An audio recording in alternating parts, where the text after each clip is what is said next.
오늘 우리에게 주시는 하나님의 말씀입니다. 요한복음 1장 35절에서부터 42절까지의 말씀입니다.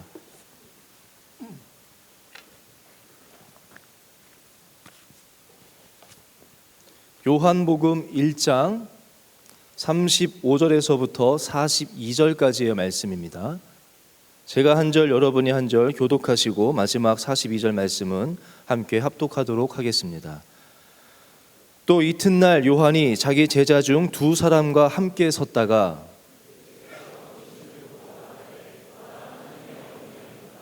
두 제자가 그의 말을 듣고 예수를 따르거늘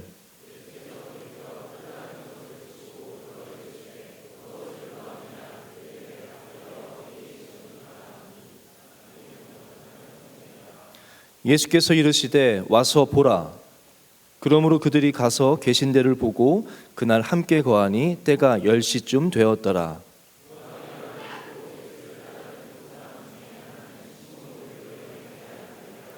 그가 먼저 자기의 형제 시몬을 찾아 말하되 우리가 메시아를 만났다 하고, 메시아는 번역하면 그리스도라. 데리고 예수께로 오니 예수께서 보시고 이르시되 내가 요한의 아들 시몬이니 장차 게바라 하리라 하시니라. 게바는 번역하면 베드로라. 아멘. 신경희 목사님이 큰 감동을 은혜 받으신 것 같네요. 하나님께서 기쁘게 받으신 줄로 믿습니다. 우리 반주는 김인호 청년께서 형제가 했고요.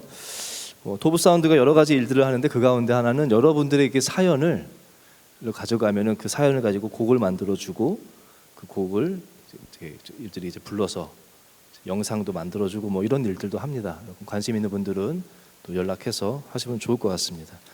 제가 기도하고 하나님 말씀을 듣도록 하겠습니다. 살아계신 하나님, 말씀하시는 주님, 이 시간도 종이 주께서 말씀하라 말씀하신 것을 들고 단위에 섰습니다. 하나님의 말씀만이 선포되어지게 하여 주시고 주님을 보고 주의 음성을 듣고 주님을 만나는, 나로 나되게 하시는 주님을 만나는 주님의 인도함을 받는 시간 되게 하여 주옵소서. 예수님의 이름으로 기도합니다. 아멘.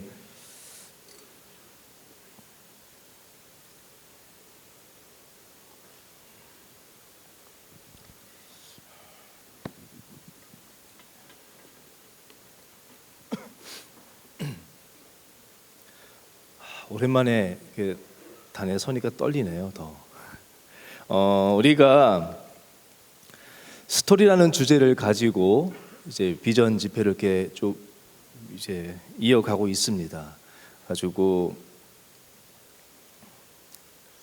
오늘 주보에도 이제 그 이야기가 나왔는데 제가 혼자 이렇게 생각해봤습니다. 네 번째 바톤을 제가 이어받으면서 저는 어떤 이야기를 여러분하고 나눌까라고 생각하면서 뭐 설교 한 번 한 번의 설교가 다 어떤 이야기를 전하는 설교도 되지만 이 스토리라는 주제를 가지고 설교를 쭉 이어가니까 그 설교도 하나의 스토리로 좀 이어갔으면 좋겠다라는 마음이 저 안에 생기더라고요.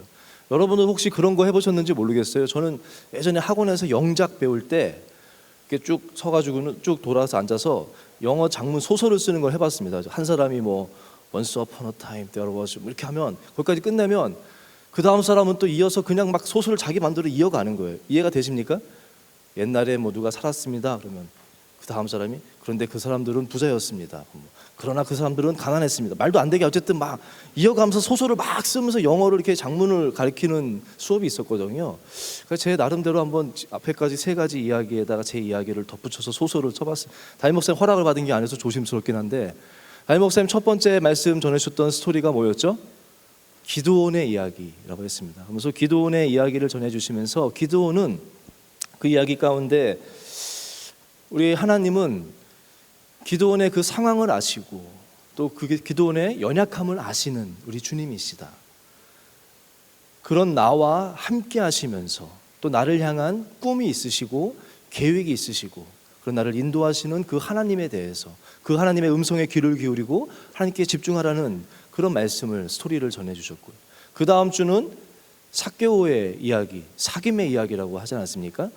거기서도 마찬가지인 것 같아요. 그 하나님은 또 나를 아시고 내 이름을 아시고 그리고 먼저 기다리고 계시는 주님, 또 특별히 나와 사귀기를 원하시는 주님, 나와의 깊은 사귐을 갖기를 원하시는 주님이라는 걸로 또 삭개오로 이제 이야기를, 나를 내 연약함을 아시고 나와 함께 하시는 것뿐만 아니라 그런 나의 이름도 아시고 더 깊은 사귐을 원하시는 주님. 지난주는 보아스의 이야기를 통해서 이제 보아스는 예수 그리스도를 상징하거든요. 신경희 목사님이 어떤 말씀을 하셨냐면 마찬가지인 것 같아요. 다 나를 아시고 룻의 상황도 아시고 뭐 룻도 이름도 아시고, 그런데 그 모습도 알고 상황도 아시는데 어떤 하나님이시냐? 그 상황을 그대로 보시는 것이 아니라 사랑을 더하셔서, 나를 바라보시는데 그냥 내 연약하게 보시는 것이 아니라 주님의 사랑을 더하셔서, 사랑을 더하셔서 우리를 바라봐 주시고 사랑을 더하셔서 우리를 선대해 주시는 주님. 그저 사귀는 것에 그치는 것이 아니라 3, 4장까지 나아가면 우리를 신부 삼으셔서 영원히 우리와 함께 하시기를 원하시는 그 주님에 대한 이야기를 이어가셨던 것 같아요. 그리고 이제 저는 이제 오늘 어떤 말씀을 전하고자 하시냐면은 안드레 이야기를 여러분하고 나누고자 합니다. 안드레 이야기는 제가 제목을 나오죠? 제목 한번 같이 읽어볼까요? 시작. 나로 나되게 하시는 주님. 마찬가지로 안드레를 아시고 안드레 마음 가운데 그 막연하지만 그 갈망함도 아시고 그런 나를 아시는 주님께서 안드레를 초청하시고 만나주시고 더 큰 것들을 보여주시면서 나도 내가 누군지 모르고 나도 내가 원하는 것이 나도 사실 모르는 나에게 나로 나되게 해주시는, 내가 그리스도의 신부가 됐다고 해서 다가 아니잖아요. 내가 누군지를 알게 해주시고 내 모습을 나되게 해주시는 그 주님, 그 주님에 대해서 여러분하고 함께 말씀을 나누려고 합니다. 사실 어떤 말씀을 나눌까 하다가 안드레라는 이름이 저에게 들어왔는데, 저에게 이렇게 좀 안드레에 대해서 설교를 하고 싶다는 마음이 들었는데요, 막상 이렇게 찾아보니까 안드레가 이렇게 많이 이렇게 나오지는 않더라고요. 성경에 많이 나오지는 않지만 또 준비해 찾아보니까 또 많이 나오더라고요. 아주 그 비중이 없는 듯하지만 참 그래도 여러 번 나오면서 참 귀한 인물인 것 같습니다. 그 안드레에서 제가 찾던 중에 왜 제가 이 제목을 짓게 됐냐면, 안드레의 여러 이렇게 과정을 통해서 마지막 안드레는 러시아에 가서 예수님의 이제 부활 이후에 이제 흩어져 가지고 러시아 지역으로 갔다고 합니다. 러시아 지역에서 선교 활동을 하다가 그리스 지역으로 와서 그쪽에서 선교 활동을 하다가 그쪽 지역에서 이제 순교를 했는데요. 베드로는 내가 어떻게 예수님이 달린 그 십자가에 그대로 내가 죽을 수 있냐면서 거꾸로 된 십자가에 거꾸로 달려가지고 죽었다고 하지 않습니까? 안드로도 베드로의 형제거든요. 안드레도 비슷하게 그냥 십자가가 아니라 X자형 십자가에 안드레도 이렇게 거기서 죽게 되는데요. 순교를 하는데 순교하기 전에 안드레가 하나님 앞에 마지막으로 올려드린 기도가 있다고 합니다. 그 기도를 제가 보고 참 감동이 되었어요. 죽기 직전에 하나님 앞에 안드레가 이렇게 기도를 하고 죽음을 맞이했다고 합니다. 안드레의 마지막 기도입니다. 오 그리스도 예수님이여 나를 받아주소서. 내가 본 그분, 내가 사랑한 그분 안에서 나는 내가 되었습니다. 주님이시여 당신의 영원한 나라의 평안 가운데 이제 나의 영혼을 받아주소서. 이렇게 기도를 올려드리고 이제 순교했다고 하는데, 그 기도문 가운데 저는 이것이 확 와닿았어요. 뭐라고 했냐면 내가 본 그분, 내가 사랑한 그분 안에서 나는 내가 되었습니다. 내가 본 그분, 내가 사랑한 그분 안에서 나는 내가 되었습니다 라고 마지막 고백을 남기고 이제 주님의 품에 안겼는데요, 그것이 저에게 참 와닿습니다. 나로 나되게 해주신 주님.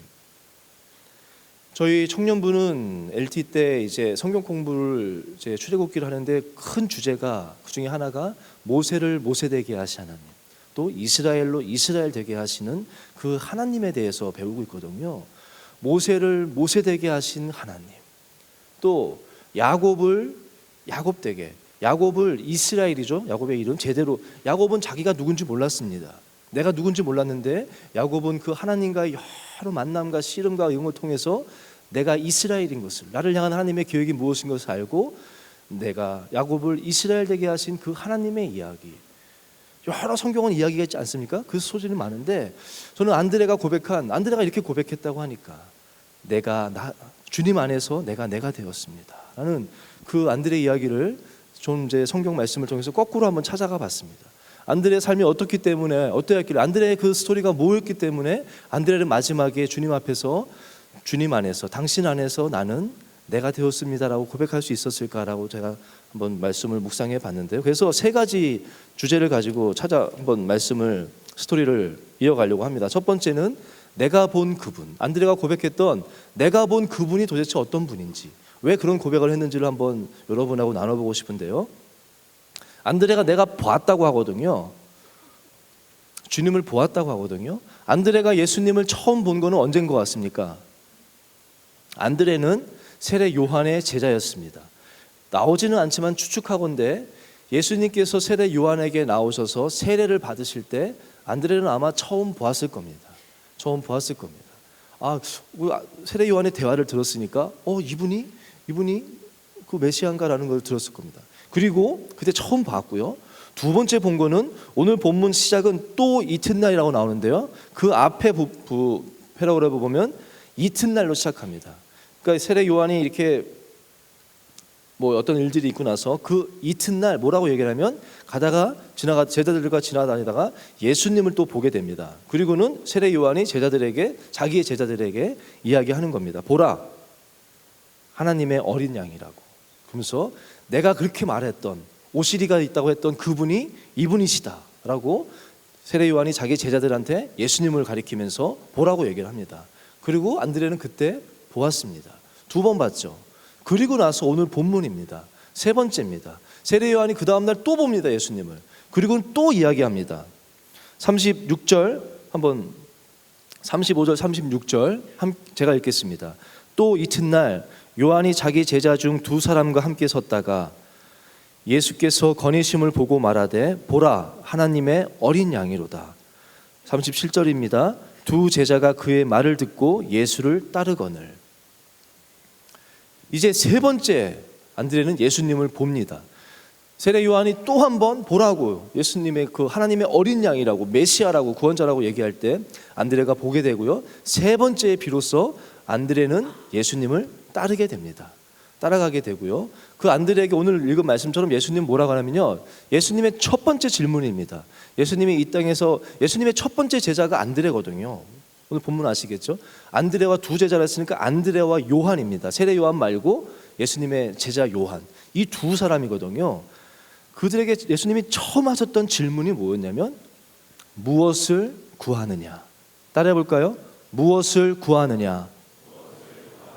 예수님의 우리에게 주셨던 첫 번째 질문이고 너무나도 소중한 질문인 것 같습니다. 안드레에게 또 요한에게 무엇을 구하느냐라고 물으시고요. 안드레는 랍비여 어디 계시옵니까? 라고 대답을 합니다. 이 대답에 대해서는 여러 가지 해설이 있더라고요. 근데 저는 그거에 대해서 하고 싶지 않고요. 어쨌든 와서 보라. 무엇을 구하느냐 했더니 랍비여 어디 계십니까? 라고 대답했을 때 예수님이 뭐라고 말씀하셨냐면 와서 보라 라고 말씀하십니다. 와서 보라.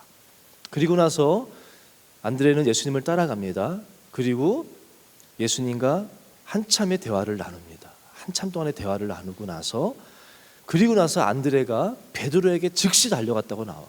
예수님과 만남을 갖고 나서 막 감격 가운데 즉시 자기의 형제 베드로에게 달려가서 뭐라고 얘기하냐면 우리가 메시아를 보았다라고 말씀하는 것이 오늘 본문의 내용입니다. 안드레가 보았다라고 하거든요. 안드레가 봤다는 거예요. 뭘 봤겠습니까? 메시아를 봤다고 하거든요. 안드레는요, 마음속에 갈망함이 있었던 사람입니다. 어떻게 추측할 수 있냐면 그 당시에 세례 요한의 제자가 됐다는 것 자체가 갈망함이 있으니까 따랐던 거 아니겠습니까? 세례 요한이 주장했던 것이 뭡니까? 항상 외쳤던 것이 회개하라, 천국이 가까웠느니라. 안드레라는 사람은 죄사함에 대해서, 죄에 대해서, 죄 씻음에 대해서 관심이 있었던 사람이고요. 천국이 가까웠던 하나님 나라에 대한 선포를 했던 사람이 세례 요한이거든요. 하나님의 나라에 대한 갈망함이 있었던 것이고 하나님 나라가 무엇인지 그것을 알고 싶고 그것을 이루고 싶고 또 세례 요한이 늘 얘기했던 내 뒤에 오시리 구원자, 그 메시아를 향한 갈망함이 있었던 사람이 안드레예요. 그 안드레가 그 세례 요한이 보라란 말을 듣고 예수님을 따라갑니다. 근데 이 따라갔다는 것이 오늘 말씀이 그냥 따랐다고 나오는데 원어를 보면요, 아콜루데오라고 나옵니다. 아콜루데오. 이거는 그냥 따른다는 뜻이 아니라 지속적으로 쫓아 섬긴다는 의미의 단어입니다. 그러니까 보라 하나님의 어린 양이다 할 때 그냥 한번 따라갔더니 예수님이 바로 무엇을 구하느냐는 것이 아니라 계속 졸졸 따라다녔다는 거예요. 이분이 뭘 하시는지 계속 따라다니니까 예수님이 그때서 이제 얘기를 하신 거예요. 무엇을 구하느냐라고 얘기를 하셨다는 거예요. 안드레는 뭔가 갈망함이 있었습니다. 하나님 나라를 향한 죄사함이 무엇인지 영적인 갈망함이 있었는데요. 근데 또 이 가운데 알아야 될 것은 갈망함은 있었지만 그 갈망함이 뭔지를 몰라요. 뭔가 영적인 것에 대해서 갈망함은 있지만 예수님에 대한 구원자에 대해서 갈망함은 있지만 알지는 못해요. 잘. 예수님을 세 번째 보지 않습니까? 세 번째 봤음에도 불구하고 메시아라고 부르지 않습니다. 랍비라고 부릅니다. 선생님이라는 거예요. 내가 갈망하는 그것을 직접 보고 있음에도, 그분에게 다 따르고 있음에도 그분이 나의 구원자인 거는 모르는 거예요. 그리고 나서 한참을 대화를 듣고 나서야 내가 메시아를 만났다라고 하는, 그러니까 저는 이 장면 보면서 예수님이 무슨 대화를 나눴을까라고 궁금하지 않습니까? 무슨 대화를 나눴겠습니까? 무슨 대화를 나눴는지 성경에 나오지는 않지만 대답을 보면 알 수 있습니다. 메시아를 만났다고 하는 것이고, 그 다음에 빌립이라는 제자도 예수님이 불러서 만나시는데 빌립이 나다나엘에게 또 전도를 하는데 빌립이 뭐라고 하냐면요, 모세가 율법에 기록하였고 여러 선지자가 기록한 그 일을 내가 만났다라고 얘기합니다. 안드레는 짧게 내가 메시아를 만났다라고 얘기하고요, 빌립은 모세가 율법에 기록하였고 여러 선지자가 기록한 그 일을 만났다라고 얘기합니다. 메시아에 대해서 설명한 거 아니겠습니까? 그러니까 예수님이 안드레와 빌립과 뭐 이런 제자들과 나눴던 이야기는 하나님의 그 말씀을 하나씩 풀어주면서, 마치 엠마오로 가는 두 제자가 예수님과 그렇게 알고 지냈고 또 부활하신 예수님이 곁에 있고 곁에 그 예수님이 같이 걷고 있음에도 그분이 누군지를 몰라요. 그 예수님을 그토록 갈망했고 알기를 원했고 그분과 함께 하나님 나라를 세우기 원했던 사람들이지만 함께 있음에도 그분이 누군지를 몰라요. 갈망함은 있지만 그를 몰라요. 알아볼 수도 못하고 깨닫지도 못하고. 근데 예수님이 옛 선지자들의 글에서부터 성경에 기록된 것을 하나씩 풀어줬을 때 나중에 눈이 밝아서 주님이시다라고 깨닫게 된 것처럼 안드레도 자기가 무언가 막 갈망하는데 그것이 뭔지를 모르는 거예요.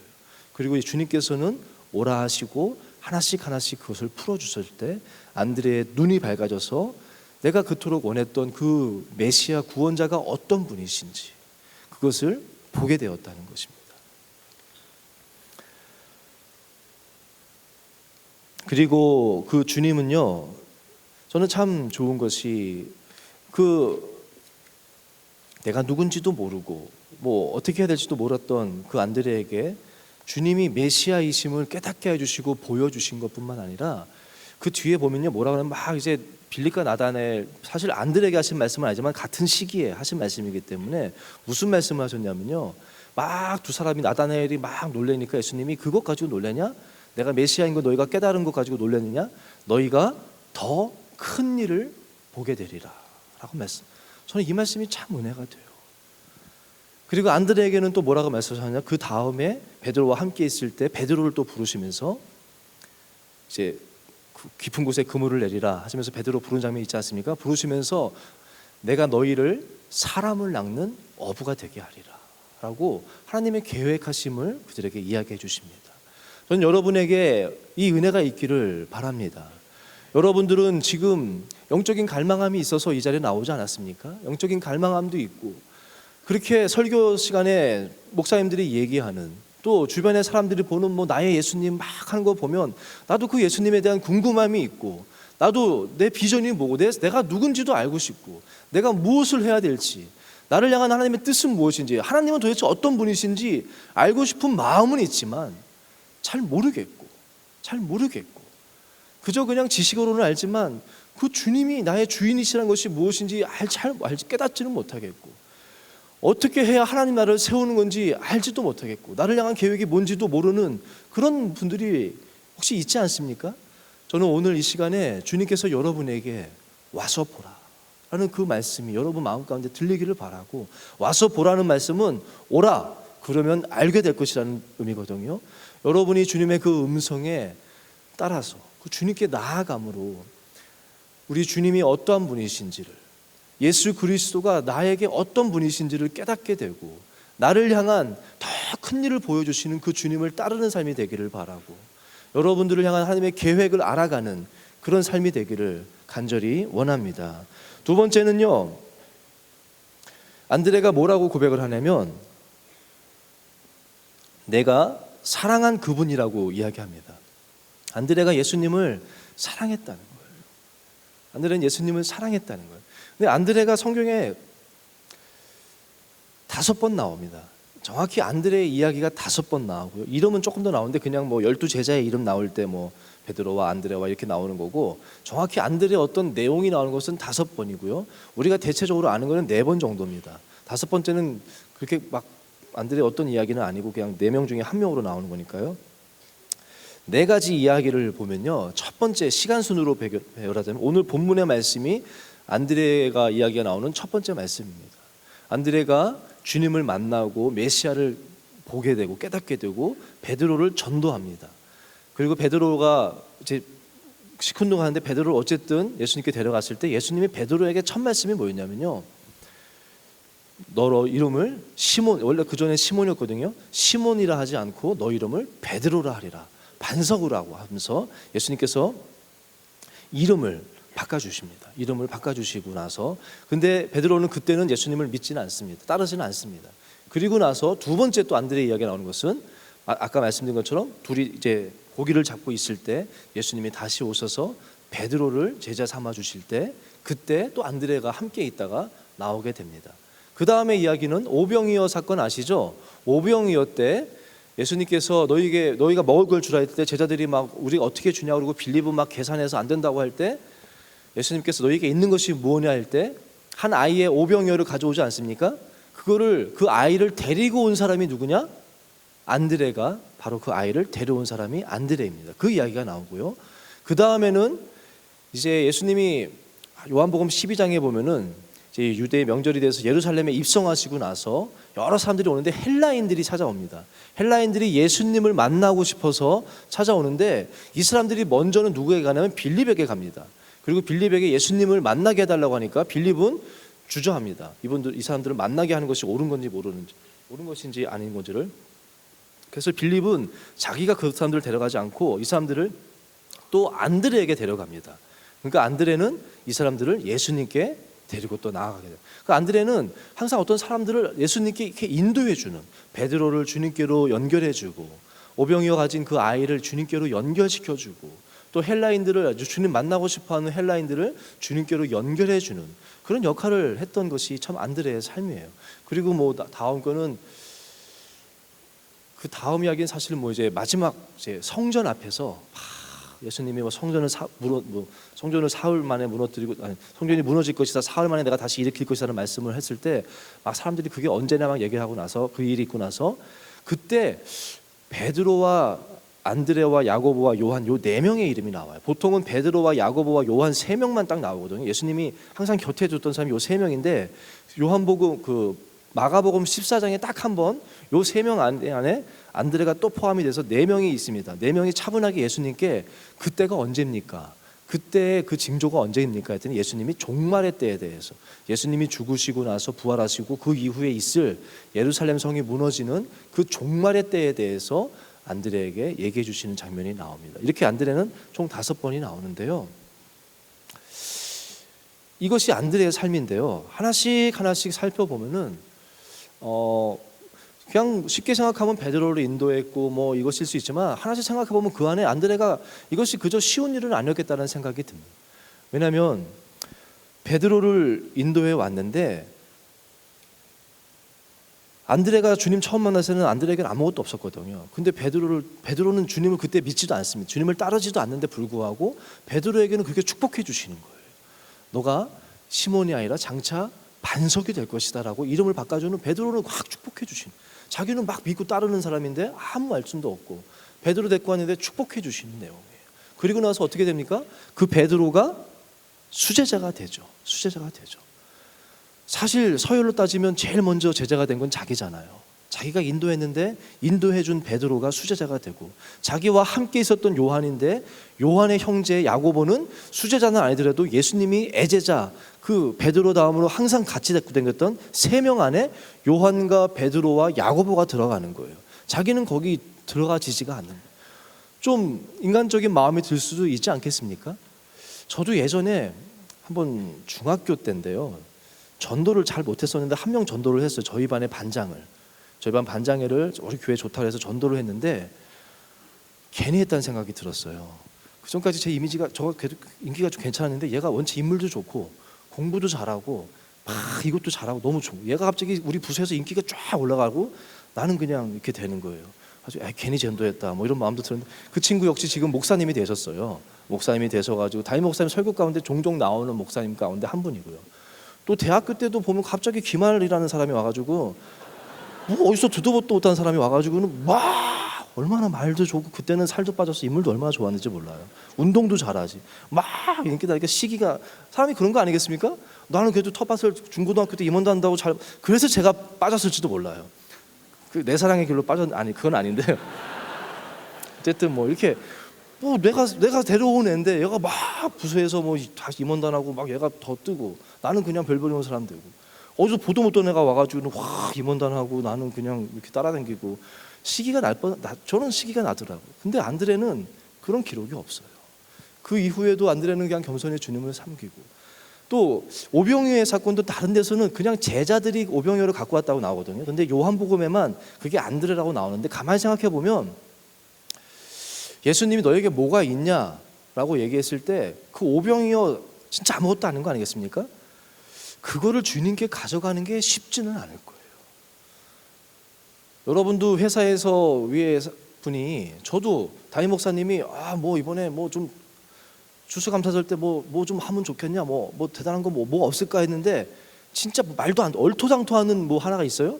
그거를 가지고 이건 어떨까요 가져가는 게, 내가 봐도 아무것도, 안드레가 가져가면서 본인도 알아요.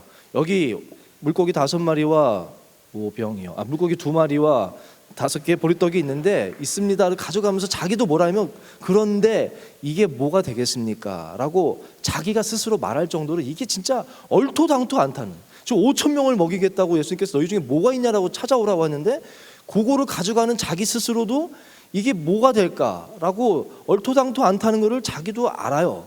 그래서 그걸 가져가는데, 제 생각에는 안드레가 그 아이를 만났을지, 또는 그 헬라인처럼 빌립이라는 사람이 그 아이를 만났는데 안드레에게 또 넘겼을 수도 있고, 제자들 가운데 네가 가 이렇게 해가지고 그냥 안드레가 갔어요. 저도 신경이 목사님하고 저하고, 목사님이 가세요. 목사님 뭔가 좀 보고가 좀 결제받을 게 좋지 않은, 좋은 건 제가 막 가고요, 좋지 않은 거는 목사님이 하세요 막 이러거든요.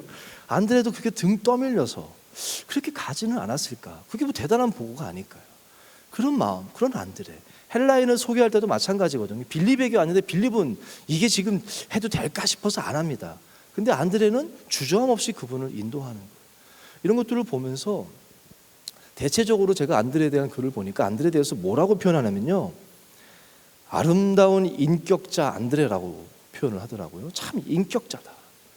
그래도 시기하지 않고 끝까지 계속 항상 사람을 주님께로 인도해 주는 그런 사람이다라고 표현을 하던데, 저는 오늘 말씀을 묵상하면서 과연 안드레가 인격자여서 그랬을까라는 마음이 들더라고요. 아론과 훌 아시죠? 아론과 훌이 모세가 손을 들면 이기고 손을 내리면, 아론과 훌은 어떻게 보면 2인자 아니겠습니까? 모세의 그 손을 막 들어주는 사람. 아론과 훌이 인격자여서 모세의 손을 계속 이렇게 뭐 2인자로서 이렇게 했겠습니까? 아니거든요. 아론은 나중에 모세 너만 뭐 하나님과 하냐 하면서 자기도 그 1인자가 되고 싶은 마음에 대한 그 표현을 한 사람이거든요. 그냥 인격자로서 나는 2인자도 좋습니다, 전혀 질투함도 없이 이게 좋습니다가 아니에요. 왜 했겠습니까? 이스라엘의 승리를 봐야 되니까, 승리라는 그 목표 안에서 그거를 집중하니까, 그것 때문에 한 거 아니겠습니까? 그러니까 안드레도, 또 바나바도 마찬가지. 바나바도 정말 좋은 인격자긴 하지만, 바나바도 자기가 개척한 교회 담임 목사인데 사실 그것을 바울에게 넘겨준 거 아니겠습니까? 그리고 또 둘이 같이 선교여행 떠나고 막 하는 그 바나바도 인격자긴 인격자겠지만, 그것 때문에 과연 그렇게 했을까?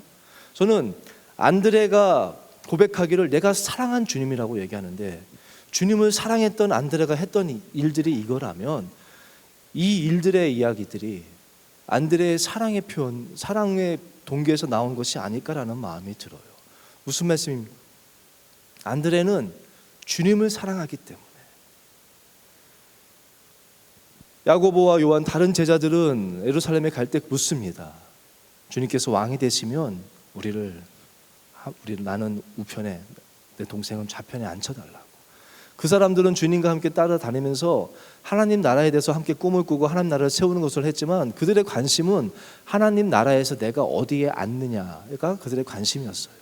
근데 안드레는 제 생각엔 그렇지 않았을까. 물론 그분들도 나중에는 바뀌었겠지만 안드레는 내가 어느 자리에 앉느냐가 중요한 것이 아니라, 예수님께서 너가 무엇을 구하느냐라는 질문에 안드레가 구했던 것은 권력이 아니었습니다. 돈도 아니었고요. 뭐 그런 거 추구한 것이 아니에요. 안드레는 주님을 알고 싶은 거예요. 구원자를 찾는 그 갈망, 주님을 알기를 원한 것이 안드레의 중심에 있었기 때문에 그 갈망함을 아시는 주님은 안드레를 오라하셨고 만나주셨고, 안드레의 마음 가운데는 주님을 사랑하는 마음이 있었기 때문에, 그 사랑하는 것이 동기가 되었기 때문에 베드로가 수제자가 돼도 그것도 괜찮고, 어쨌든 하나님 나라 세우는 거 아니겠습니까? 하나님 나라 세우는 것이 중요한 것이지 무엇을 세우는지가 중요한 것이 안드레지, 그곳에서 내가 무엇이 되느냐가 중요한 것이 아니라는 거예요.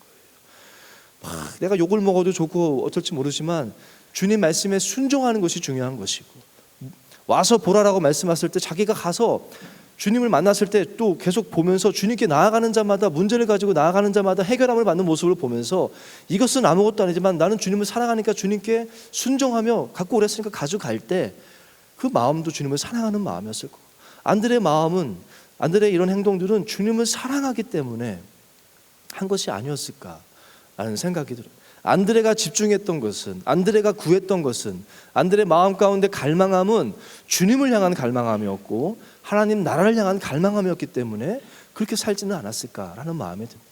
그러면서 제가 묵상한 것은 요나단에 대해서 묵상이 됐어요. 사실은 말씀 준비하면서 안드레 이야기 하지 말고 요나단 이야기를 할까라고 제목을 바꿀까도 생각했었는데, 요나단 이야기가 참 떠오르면서, 여러분 요나단 아시죠? 다윗의 정말 그 우정을 나눴던 요나단 이야기. 한번 말씀을 한번 찾아볼까요? 사무엘상 18장 1절 그리고 9절 말씀입니다. 18장 1절 말씀 앞에 나옵니다. 함께 읽도록 하겠습니다. 시작.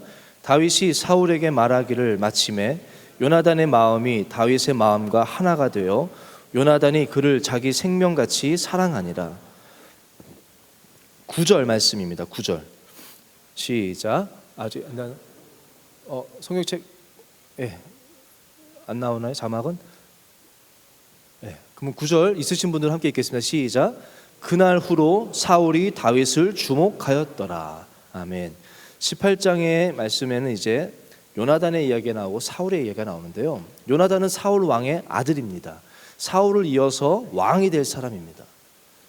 여러분 아시다시피 사울은 다윗이 골리앗을 죽이고 막 사람들이 환호하니까 그때부터 다윗을 주목하면서 다윗을 죽이려고 하지 않습니까? 왜냐하면 자기의 정치적인 경쟁자로 생각이 된 거예요. 이 사람, 내 왕위가, 사울의 관심은 무엇이었느냐? 왕자가 관심인 거예요. 나를 통해서 이루시는 하나님의 나라가 관심이 아니라, 하나님이 관심이 아니라 사울의 관심은 자기가 갖고 있는 이 왕좌가, 그 자리가 관심인 거예요. 그렇기 때문에 다윗을 주목했다고 나오는데, 사람 다윗을 주목할 때 다윗을 경쟁자로 본 것입니다. 요나단은요, 사울의 아들이에요. 왕자를 이어받을 사람이에요. 요나단도 마찬가지로 다윗이 경쟁자 아니겠습니까? 삐딱 잘못하다가는 다윗이 왕이 되고 자기는 그렇게 되지 않겠습니까? 그런데 요나단은 그러지 않았습니다. 다윗을 너무나도 사랑했고 다윗에게 자기의 갑옷을 주고 자기의 활을 주고, 나중에 다윗이 가만히 있으면 다윗이 자기 손에 피 안 묻히고 다윗이 저절로 죽게 되는 상황인데, 요나단은 다윗을 구해줍니다.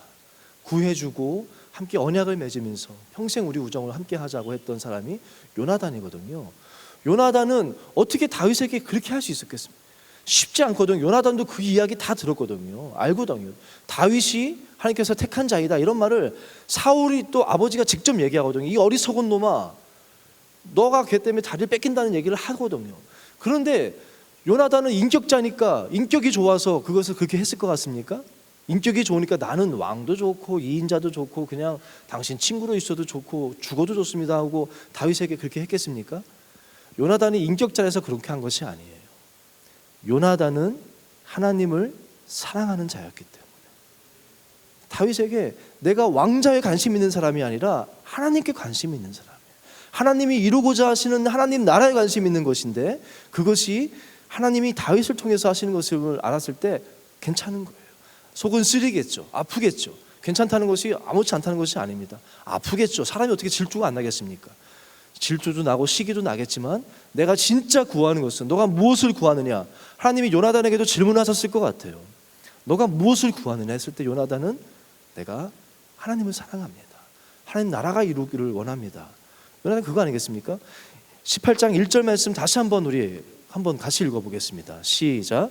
다윗이 사울에게 말하기를 마침에 요나단의 마음이 다윗의 마음과 하나가 되어 요나단이 그를 자기 생명같이 사랑하니. 요나단이 다윗을 자기 생명같이 사랑했는데 그 이유가 무엇이냐? 요나단의 마음이 다윗의 마음과 하나가 됐다는 거예요. 이 마음이라는 단어는 무슨 말이냐면 마음이 하나 됐다는 것이 우리 둘이 의기투합해가지고 성격이 맞고 뭐 정치적 지향점이 같고 이런 말이 아니라 이 마음이라는 단어는요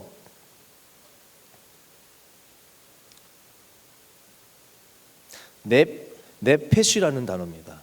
히브리어로 네펫이라는 단어인데 이 단어의 뜻은 하나님을 향한 순수하고 전인격적인 사랑과 충성을 네펫이라고 합니다. 그러니까 요나단이 이 마음이 내 마음과 너 마음이 같구나.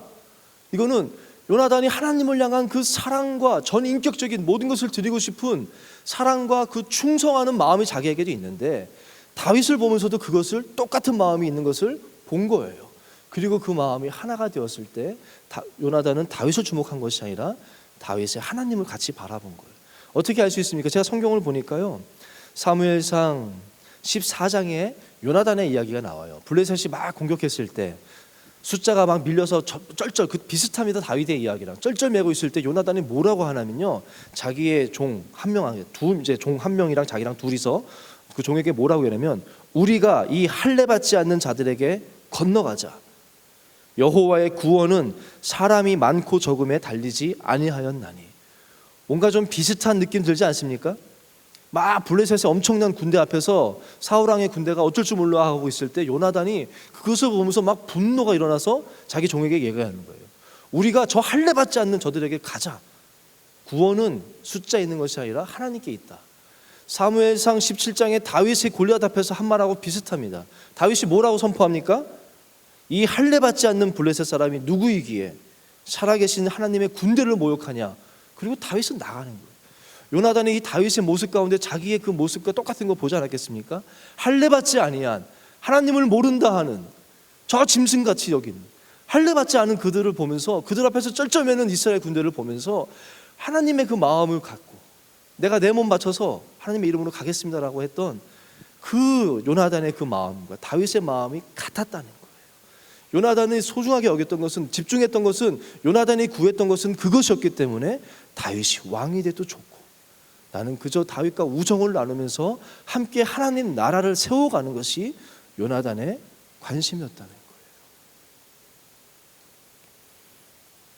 저는 요나단 묵상하면서 안드레 묵상하면서 안드레 마음도 그랬을 것 같아요. 하나님 나라를 세워가는 것이 중요한 것이지 내가 거기서 수제자가 되는지 내가 예수님의 3인방에 들어가든 그것이 중요한 것이 아니라 나는 주님을 따르는 것이 중요하고 하나님 나라 세우는 것이 소중하니까 안드레는 기꺼이 베드로 수제자 됐을 때 잘 따라주거든요. 잘 따르고 또 계속해서 사람을 계속해서 연결해주고. 여러분들은 무엇을 구하십니까? 무엇을 구하느냐? 우리에게 주신 하나님이 첫 번째 예수님께서 첫 번째 하신 질문이 그겁니다. 무엇을 구하느냐? 저는 고3 때 생각이 났어요. 저 때는 학력고사를 봤거든요. 그때는 저 때는 어떻게 수능이 아니라 어떻게 대학을 들어갔냐면 학교를 정합니다. 과를 정합니다. 그리고 먼저 지원을 해요. 그리고 나서 시험을 봐요. 그럼 지원한 사람들 사이에서 그 점수대로 붙는 거예요. 그런데 저희 학교에서 3명이 저희 과에 지원을 했어요. 근데 그 중에 한 명이 저에게 찾아오더니 너 무슨 공부하냐? 하면서 넌 내 경쟁자야 이러는 거예요. 그 기분이 상하더라고. 넌 내 경쟁자야 하면서 너 무슨 공부하냐? 무슨 짝부냐? 그러면서 막 이렇게 그때부터 얘랑 말도 안 하고 저랑 그 기분이 상했어요. 마음도 아프고. 근데 또 한 명의 친구가 와서 저에게 너구나. 걔는 저를 몰라요. 어렴풋이 얼굴만 알고 잘 모르는 애거든. 얘는 우리 반 애예요. 같은 반. 근데 그 친구가 저에게 찾아왔어요. 그래서 너구나. 너가 지원했다며 우리 같이 그곳에서 함께 꿈을 펼쳐가자. 멋있지 않습니까? 걔는 나를 동역자라고 그러는 거예요. 제가 막 이 친구랑 같이 이렇게 하고 우리 둘이 붙었어요. 모르겠어요. 이거는 뭐 신앙적인 고백은 아니고 아무튼 우리 둘이 붙었어요. 그리고 그 친구가 제가 설교 때 언급하는 우리 교회 집사님이세요. 그래서 저에게 지금도 사업 확장할 때마다 꼭 오셔서 저에게 와서 예배 드려달라고 하고 하는, 정말 함께 꿈을, 같은 그 과에서 꿈을 펼친 건 아니지만 그 친구는 사업으로, 저는 목사로서 그게 말대로 된 것 같아요. 그래서 같이 꿈을 펼치는 그 생각이 나더라고요. 여러분들은 어떤 마음입니까? 전 여러분들이 안드레와 같은 마음이 있기를 바랍니다. 요나단과 같은 마음으로 살기를 바라요. 무엇을 구하십니까? 이 땅에서 주님 사랑하십시오. 주님 사랑하시고 하나님 나라를 꿈꿀 때 여러분의 소망함보다 더 큰 일을 내가 보게 되리라. 저는 이 말이 멋있어요. 너가 생각하는 거, 너가 꿈꾸는 거, 너가 생각하는 거 너도 잘 모르지. 너는 그거 이상이야. 야곱이 생각했던 거, 자기는 그저 형같이 좀 힘있고 좀 잘 사는 거 꿈꿨는데 너 모르지. 너를 향한 내 계획을 모르지. 더 큰 일을 보고 너로 하여금 이스라엘의 조상이 되게 할 거야. 12지파의 아버지가 될 거야. 야곱으로 이스라엘 되게 하신 그 하나님, 모세가 꿈꿨던 그런 것이 아니라 정말 너무나도 위대한 선지자고, 이후에는 모세와 같은 자가 없다고 말할 정도로 모세가 하나님이 정말 사랑하셨던 그런 모세를 모세되게 하셨던 하나님, 여러분 안에 그런 계획이 있으세요. 그것이 뭐 저는 안드레 설교를 하면서 안드레가 최고의 사람이라고 설교하고 싶지는 않습니다. 나를 향한 내 계획이 이루어지는 것이 가장 귀한 삶이에요. 여러분을 향한 하나님의 아름다운 계획이 나 되는 것이 가장 복된 삶인 줄로 믿습니다. 마지막으로 그분 안에서 나는 내가 되었습니다. 안드레는 어떤 삶을 살았을까?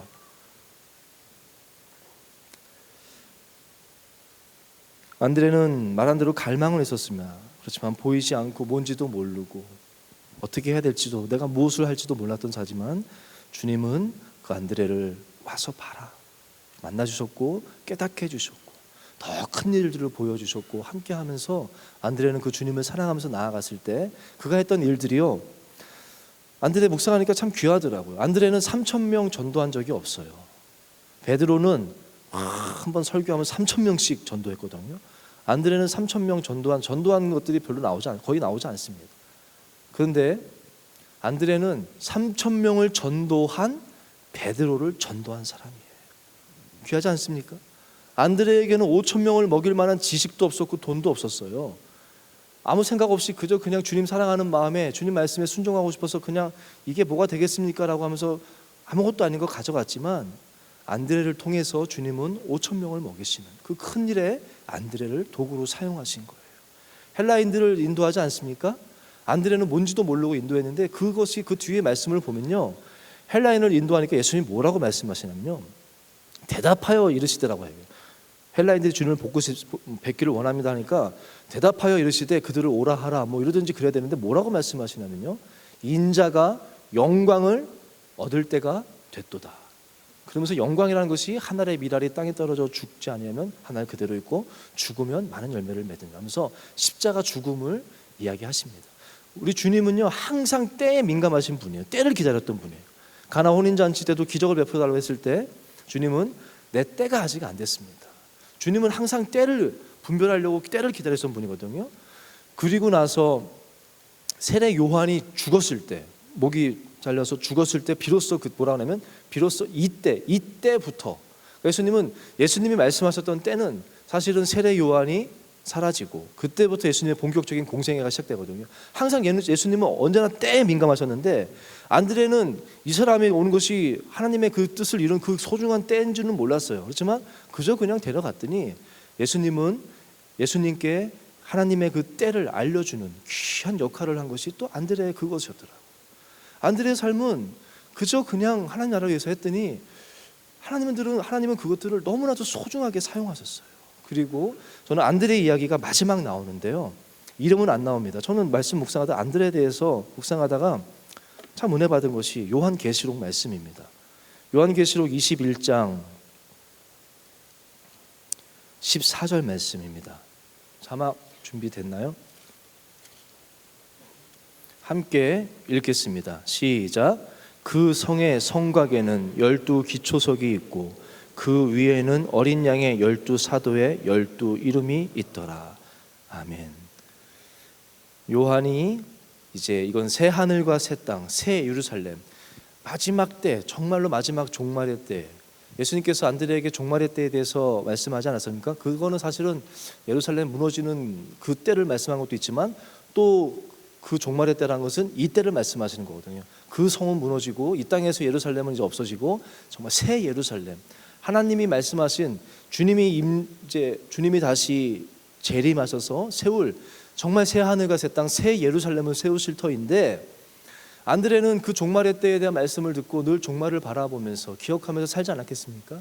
근데 요한계시록에 보면은 그 새 예루살렘의 성이 있는데 그 성곽에 12 기초석이 있는데 12개가 삥 돌아가면서 있는데 그 기초석에 안드레의 이름을 새겼다는 거예요. 물론 안드레라고 나오진 않죠. 12 사도의 이름이 하나씩 새겨졌다고 하지 않습니까?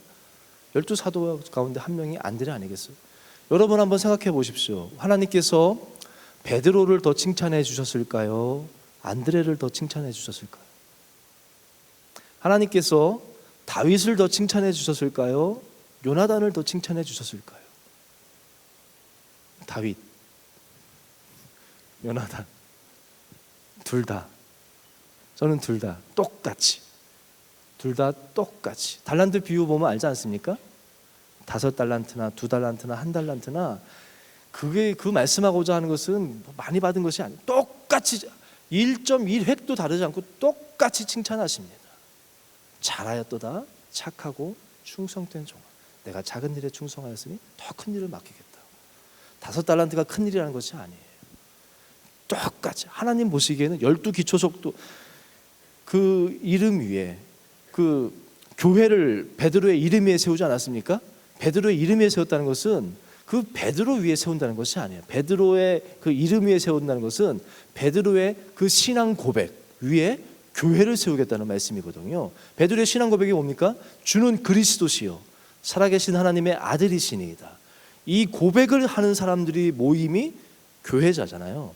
그러니까 주님께서 베드로의 이름에 세우겠다는 것은 그 신앙 고백 위에, 베드로의 그 믿음 위에 내가 교회를 세우겠다. 그 고백을 하는 자들의 교회를 만들겠다는 말씀이고요. 하나님께서 이루실 완성하실 하나님 나라는 무엇 위에 세우느냐? 여러 다양한 사람들의 믿음 위에, 충성된 그 충성 위에 하나님은 세우십니다. 저는 확실히는 모르겠어요. 뭐 베드로를 더 칭찬하실지 모르겠지만 목사를 더 칭찬하고 뭐 여기서 하는 그룹장은 덜 칭찬하고 그러라고 생각하지 않습니다. 주어진 자리에서 주님을 사랑하면서 하나님 나라를 꿈꾸면서 하나님 나라에서 얻어질 자리를 바라보는 것이 아니라 주님 사랑하면서 살아갈 때 하나님께서는 그 사람을 통해서 하나님의 크심을 드러낼 것이고 그 사람의 삶을 작은 삶이라도 하나님이 크게 사용하시면 큰 삶이신 거예요. 그런 거 아니겠습니까? 전 저와 여러분의 삶이 안드레와 같은 은혜가 있기를 바라요. 안드레 되게 하여 주신 주님, 베드로처럼 막 3,000명을 전도하고 이런 사람은 아닐지라도 그 베드로를 전도하고 내가 막 능력이 있어서 그건 아닐지라도 하나님이 나를 통해서 일하시는, 그래서 나를 향한 계획이 아름답게 이루어지는 그런 여러분 한 분 한 분 되시기를 간절히 바랍니다. 제가 말씀 묵상하면서 저의 삶을 돌아봤을 때도 저도 마찬가지였어요. 저도 영적인 갈망함이 있었습니다. 하나님에 대해서 알고 싶고 뭐 비전 막 얘기하니까 나도 좀 하나님 나라를 바라보면서 같이 하나님 나라를 세워나가고 막 그러고 있었는데 그게 뭔지를 모르겠었어요. 그게 뭔지를 몰랐어요. 그러던 저에게 주님은 저를 불러주셨고 십자가의 주님을 알게 되면서 예수님이 어떤 분이신지를 그때서야 비로소 주님은 나의 메시아입니다. 주님의 그 십자가 앞에 저를 세워주셨을 때 그 전에 교회 학교에서 많이 들어서 알았어요. 대학 생활하면서 전 대학 졸업하던 때 이 질병을 통해서 주님을 만났거든요. 오라 하셨을 때, 주님께 나아갔을 때 주님은 보여주셨어요. 주님이 어떤 분이신지 저에게 보여주셨고, 그것만으로도 너무 좋았는데 더 큰 일들을 보여주셨습니다. 말씀 가운데 하나님의 그 크심이 어떠한 분인 것을, 나를 향한 지금까지 인도해 주시면서도 별거 아닌 나의 삶을 드렸을 때 하나님이 하시는 일들을 많이 보게 하셨습니다. 그리고 저는 지금도 주님을 사랑하면서 그 길을 걷기를 원하고, 주님께서는 여러분에게 똑같습니다. 안드레와 같이 여러분을 만나기를 원하고 여러분을 향한 계획을 이루기를 원하시는 그 주님이신 줄로 믿습니다. 여러분들 그 주님께 나아가시고, 모양은 다 다를 거예요. 주님의 음성을 들으시고 주님을 발견하시고 더 큰 일들을 보시고 주님을 사랑하는, 그래서 마지막 주님 앞에 서기 전에 주님 앞에서 주님 때문에 내가 나 되었습니다, 그 고백을 할 수 있는 저 여러분의 삶이 되기를 간절히 원합니다. 우리 함께 찬양하겠는데요, 저는 전에 이 찬양을 많이 불렀는데 주께 가까이라는 찬양입니다. 근데 이 찬양이 부제가 있더라고요. 요나단의 고백이라는 부제가 있더라고요. 저는 몰랐어요. 요나단의 그 시점에서 요나단의 삶을 생각하면서 이 찬양 가사가 요나단의 고백이었더라고요. 그럼 가사를 제가 한번 읽어보겠습니다. 주의 약속이 아득하여도 나의 자리를 힘써 지키리. 주의 마음에 합한 자 되어 그 길 기꺼이 나 걷게 하소서. 주의 계획은 성실하시니 나의 고백을 온전케 하네. 주의 나라가 세워짐을 바라며 모든 것 기꺼이 주께 드리네. 내 마음 아시는 주님, 힘겹게 비워낸 바램들 다 내려놓고 내 마음 아신다고 했는데 내 마음이 무슨 마음일까요? 다윗이 왕 되는 것을 봐야 되는, 이거를 넘겨주는 그 아픈 마음일까요? 물론 아픈 마음도 주님께서 아시겠죠. 아픈 마음도 있겠지만 저는 이 고백 가운데 아프지만 내가 주님을 더 사랑합니다, 주님이 더 귀합니다 라고 고백하는 그 마음 아니겠습니까? 내 이 고백, 내 사랑 아시죠? 이렇게 덜어낸 것들 다 내려놓게 하여 주시고, 나를 위로해 주신 그 주님의 위로 나도 남들에게 전하면서 그 신실하심 바라보게, 주님의 마음을 아는 자 되기 원합니다. 그래서 주님의 일하심을 비추는 그 통로 되기 원합니다. 참 요나단의 삶이고, 저는 이 부제가 요나단의 고백인데 또 하나의 부제로는 안드레의 고백이라고 저는 부르고 싶어요. 안드레도 이 마음 아니겠습니까? 주님 마음 더 알기 원하고 일하심을 비추는 통로 되기 원하고, 주의 나라 위하여 내 소망 넘어 주 뜻 이루소서. 우리 이 찬양 함께 찬양하면서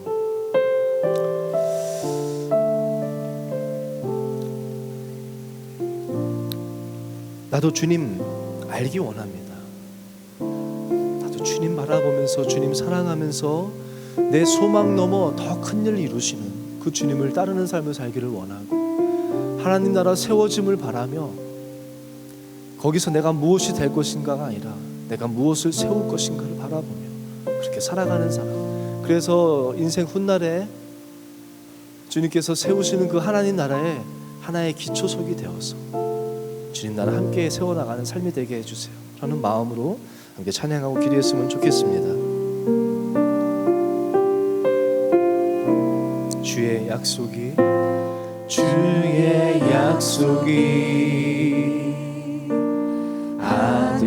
아득하여도 나의 자리를 힘써 지키리. 주의 마음에 합한 자 되어 그 길 기꺼이 나 걷게 하소서. 주의 계획은 성실하시니 나의 고백은 온전케 하네. 주의 나라가 세워짐을 바라며 모든 것 기꺼이 주께 드리네. 내 맘 아시는 주님, 내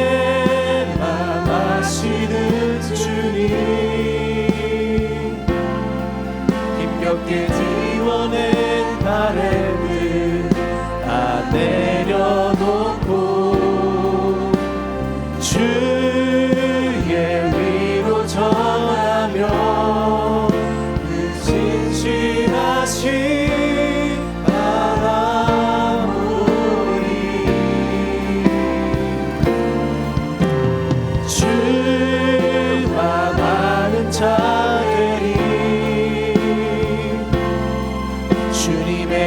다시 비추는 그 통로 되어 주의 나라 위하여 내 소망 넘어주들 이루 내 맘 아시는 주님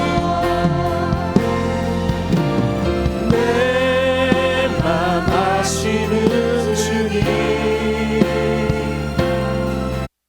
비워낸 바램을 다 내려놓고 주의 위로 전하며 그 진실하신 바라보리 아멘 주나 많은 자들이 주님의 일하심 비추는 그 통로 되어 주의 나라 위하여 내 소망 넘어주길 이루 다시 한번 고백합시다. 내 맘 아시는 주님 내 맘 아시는 주님 힘겹게 비워낸 바램을 다 내려놓고 주의 위로 전하며 그 진실하신 바라보리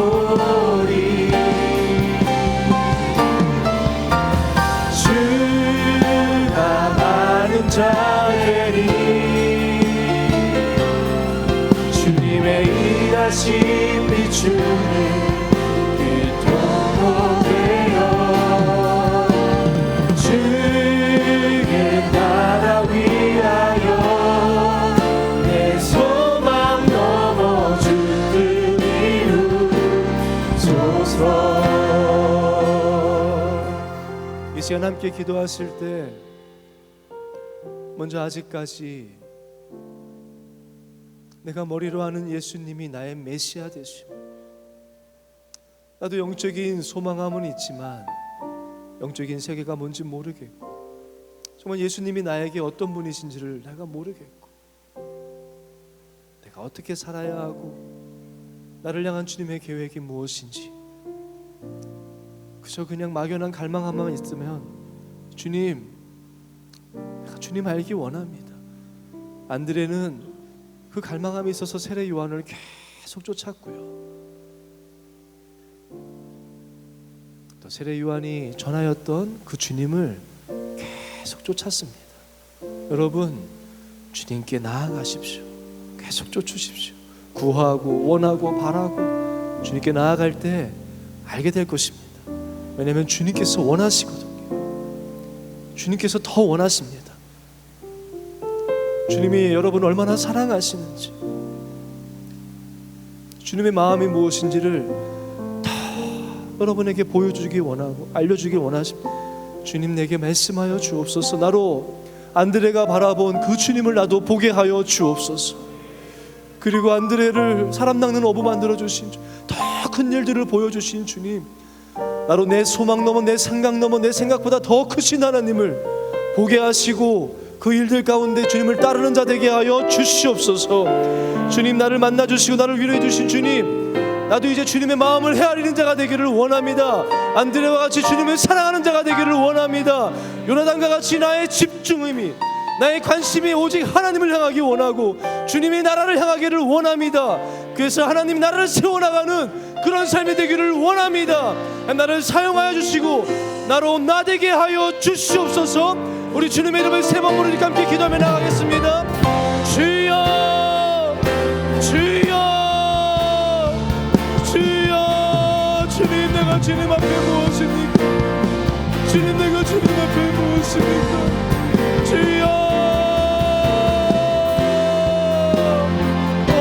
주여, 나는 모릅니다. 아버지, 그저 내가 말하는 것은 아버지 야곱과 같이, 아버지 모세와 같이 그저 내 생각으로 내 환경 바라보며 내가 원하는 것을 내가 바라보고 있습니다. 그러나 주님, 아버지 나를 향한, 아버지 나를 깨닫지 못하는 주, 아버지 나의 주인 되시는 주, 아버지 우리 청년들로 하여금 주님을 보게 하여 주시옵소서.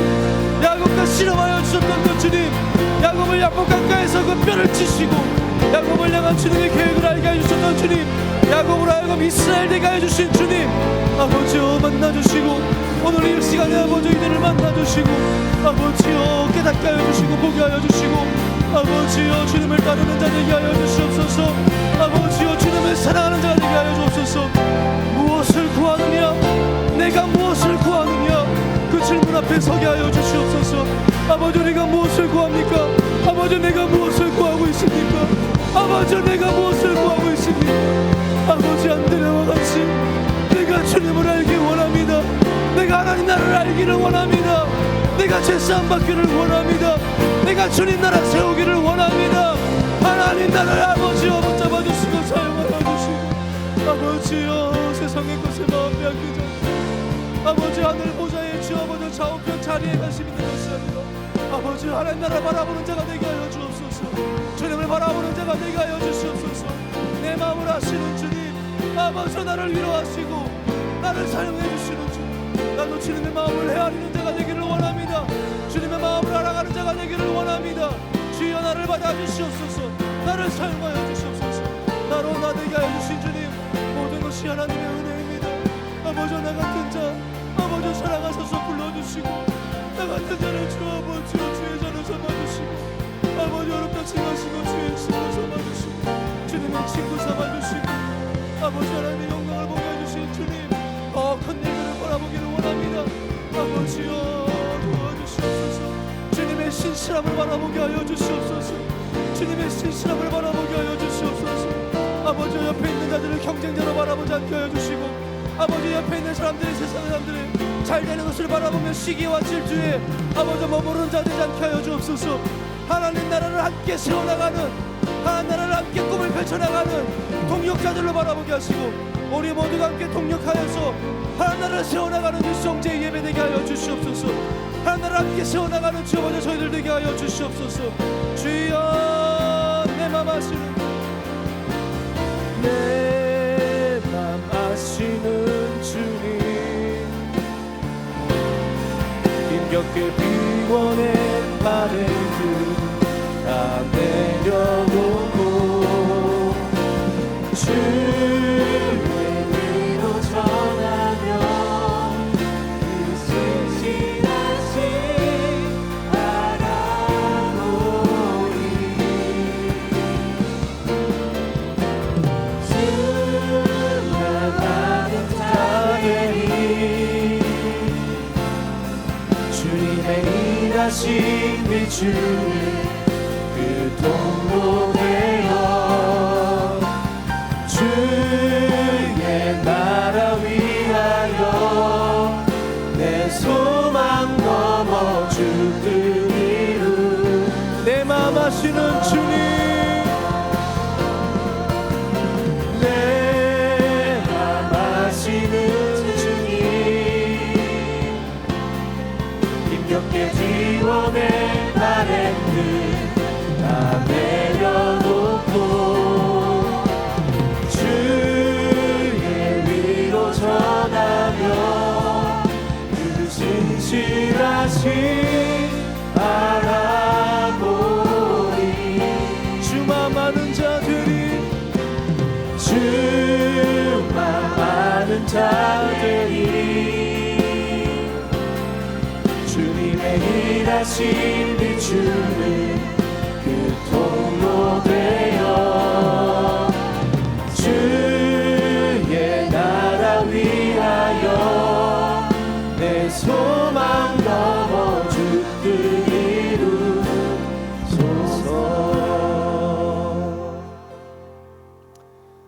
하나님은 크십니다.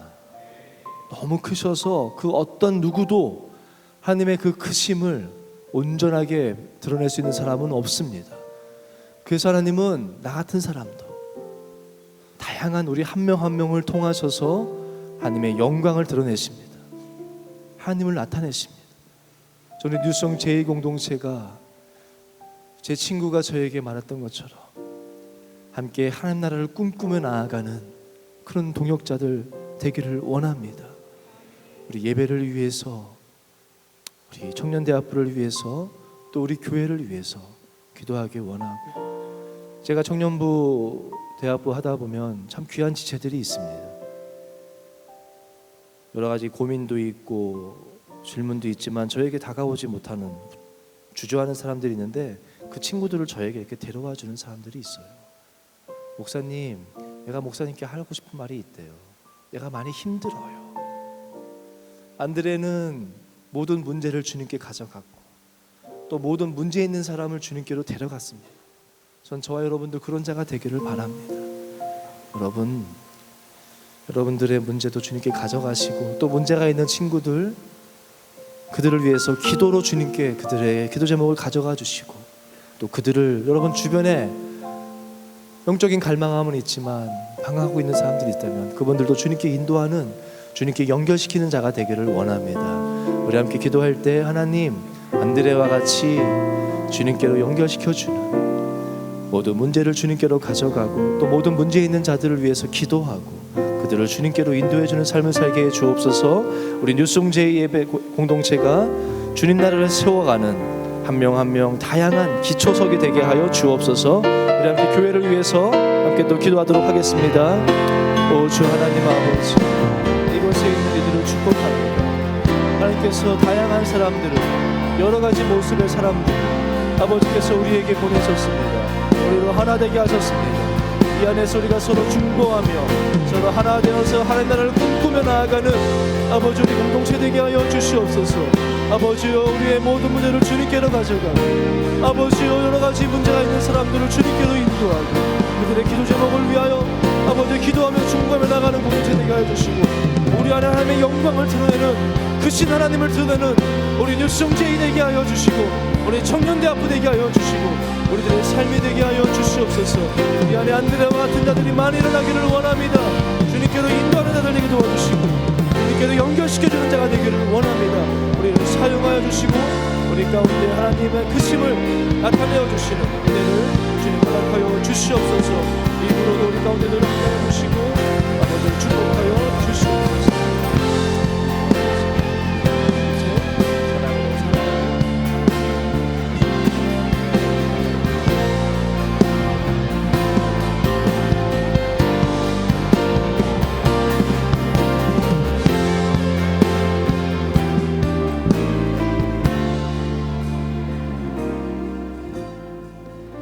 사랑하는 주님, 하나님의 말씀을 들었습니다. 하나님께서 주시고자 하시는 메시지가 있음을 믿습니다. 이들이 주의 음성을 듣게 하시고 나로 나되게 하신 하나님, 안드레로 안드레 되게 하신 그 하나님의 음성을 듣고 주님께로 나아가고 주님을 사랑하고 주의 나라를 세워나가는 한 명 한 명 되게 하여 주옵소서. 우리는 너무나도 모릅니다. 나를 향한 계획하심이 무엇인지도, 또 주님이 어떠한 분이신지도 너무나도 모릅니다. 그저 막연하게만 합니다. 깨닫게 하여 주시고 말씀을 들을 때, 묵상할 때, 기도할 때, 예배 가운데 하나님을 보게 하여 주시고 하나님의 크심을 점점 더 알아가는 삶이 되게 하여 주옵소서. 우리 뉴송 공동체 또한 하나님 나라를 귀하게 든든하게 세워나가는 공동체 되기를 원합니다. 우리 뉴송 공동체를 통하여서 한국교회를 세워주시고 하나님 나라가 세워가게 하여 주시고, 이 공동체 안에서도 우리가 함께 동역하며 중보하며 함께 하나님 나라를 세워나가는 아름다운 저희들 되게 하여 주옵소서. 감사하고 예수님의 이름으로 기도합니다. 아멘.